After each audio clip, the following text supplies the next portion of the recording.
بہت زمانہ پہلے ایک بڑے ملک میں ایک نیک دل بادشاہ اور ملکہ رہتے تھے۔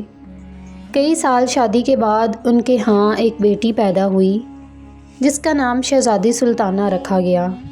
اس کی پیدائش پر نہ صرف بادشاہ اور ملکہ خوش تھے بلکہ پورے ملک میں خوشی کی لہر دوڑ گئی۔ جگہ جگہ جشن منایا گیا، دیے جلائے گئے اور مٹھائیاں بانٹی گئیں۔ شہزادی بہت حسین تھی، اس کی آنکھیں بڑی بڑی اور بال سنہری تھے۔ بادشاہ اور ملکہ دن رات اس پر جان چھڑکتے۔ لاڈ پیار اتنا زیادہ تھا کہ شہزادی دن بدن ضدی اور بدتمیز بنتی جا رہی تھی۔ وہ کسی کی بھی بات نہیں مانتی تھی۔ بادشاہ اور ملکہ نے ہمیشہ یہ سوچ کر نظر انداز کیا کہ بچی ہے، وقت کے ساتھ ٹھیک ہو جائے گی، لیکن شہزادی کسی کی بات نہیں سنتی تھی۔ وہ ملکہ کے ساتھ بھی بہت ہی بدتمیزی سے پیش آتی اور بادشاہ کے ساتھ بھی اس طرح ہی بات کرتی۔ لیکن جب شہزادی 16 سال کی ہوئی تھی تو اس کی بدتمیزی سب کے سامنے ظاہر ہو گئی۔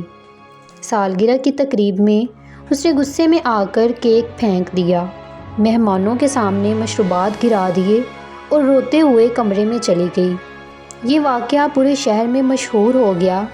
لوگ کہنے لگے بادشاہ تو بہت اچھا ہے لیکن اس کی بیٹی بہت ہی بد اخلاق اور بدتمیز ہے۔ یہ سن کر بادشاہ کا دل ٹوٹ گیا۔ وزیر نے مشورہ دیا کہ اب شہزادی کی شادی کر دی جائے۔ بادشاہ حیران ہوا کہ ایسی بد زبان لڑکی سے کون شادی کرے گا۔ وزیر نے کہا ایک تدبیر ہے اور وہی سب کچھ ٹھیک کر سکتی ہے۔ کچھ دن کے بعد بادشاہ نے شہزادی کو خبر دی کہ تمہاری شادی طے ہو گئی ہے۔ شہزادی نے غصے سے کہا ہاں ہاں کر دیجئے، میں بھی یہاں اب نہیں رہنا چاہتی۔ شادی سادگی سے ہوئی تھی، نہ ساز بجے نہ آتش بازی ہوئی۔ شہزادی غصے میں اتنی زیادہ تھی کہ یہ تک نہ دیکھا کہ اس کا دلہا کون ہے۔ جب بگی میں بیٹھی تو اس نے پہلی بار اپنے شوہر پر نظر ڈالی۔ وہ ایک خوبصورت نوجوان تھا مگر چہرے پر سنجیدگی تھی۔ منزل پر پہنچ کر نوجوان نے کہا اتر جائیے شہزادی صاحبہ، یہاں کوئی کنیزیں نہیں ہیں، میں تو ایک لکڑہارا ہوں اور اب میں اپنے کام بھی آپ سے کروایا کروں گا۔ شہزادی حیران ہو گئی اور اس کی آنکھوں میں آنسو آ گئے۔ میری شادی لکڑہارے سے کر دی گئی ہے؟ ابا حضور نے میرے ساتھ یہ کیا کیا ہے؟ لکڑہارے نے ہنستے ہوئے کہا تو کیا تم سمجھتی تھی کہ تم جیسی بدتمیز لڑکی سے کوئی شہزادہ شادی کرے گا؟ یہ سن کر شہزادی رونے لگی، لیکن لکڑہارے نے سختی سے کہا اگر زیادہ روئیں گی تو میں آپ کو جنگل میں چھوڑ آؤں گا، وہاں رات کو شیر چیتے نکلتے ہیں۔ شہزادی ڈر گئی اور چپ ہو گئی۔ گھر سادہ سا تھا، لکڑہارا کھانے کا انتظام کرنے گیا۔ شہزادی نے بھوک کی وجہ سے خاموشی سے کھانا کھا لیا، لیکن دل ہی دل میں وہ سوچتی رہی کہ اس کے ماں باپ نے اس کے ساتھ اچھا نہیں کیا۔ لکڑہارے نے کہا تم نے اپنے والدین کا پیار ضائع کیا، وہ تمہاری ہر خواہش پوری کرتے تھے اور تم نے ان کا صلہ بدتمیزی سے دیا ہے۔ اب بھی تمہارے پاس وقت ہے، تم بدل جاؤ۔ یہ سن کر شہزادی شرمندہ ہوئی۔ پہلی بار اسے احساس ہوا کہ واقعی وہ غلط تھی۔ اگلے دن جب لکڑہارا سو کر اٹھا تو حیران رہ گیا۔ شہزادی نے گھر کی صفائی کی ہوئی تھی اور مرغیوں کو دانہ ڈال رہی تھی۔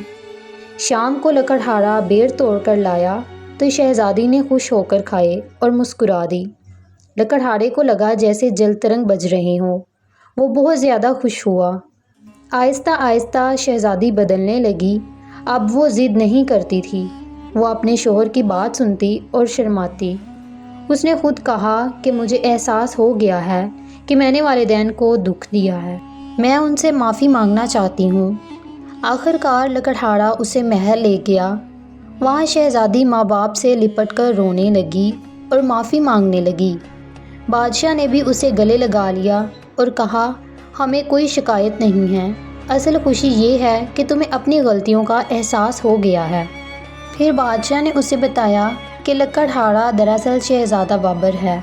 وزیر کی تدبیر تھی کہ وہ لکڑہارے کا روپ دھارے تاکہ شہزادی کو اپنی بدتمیزی کا احساس ہو۔ شہزادی یہ سن کر حیران رہ گئی مگر وہ خوش بھی تھی کہ اس نے اپنے شوہر کا شکریہ ادا کیا اور وعدہ کیا کہ آئندہ وہ کبھی بدتمیزی نہیں کرے گی۔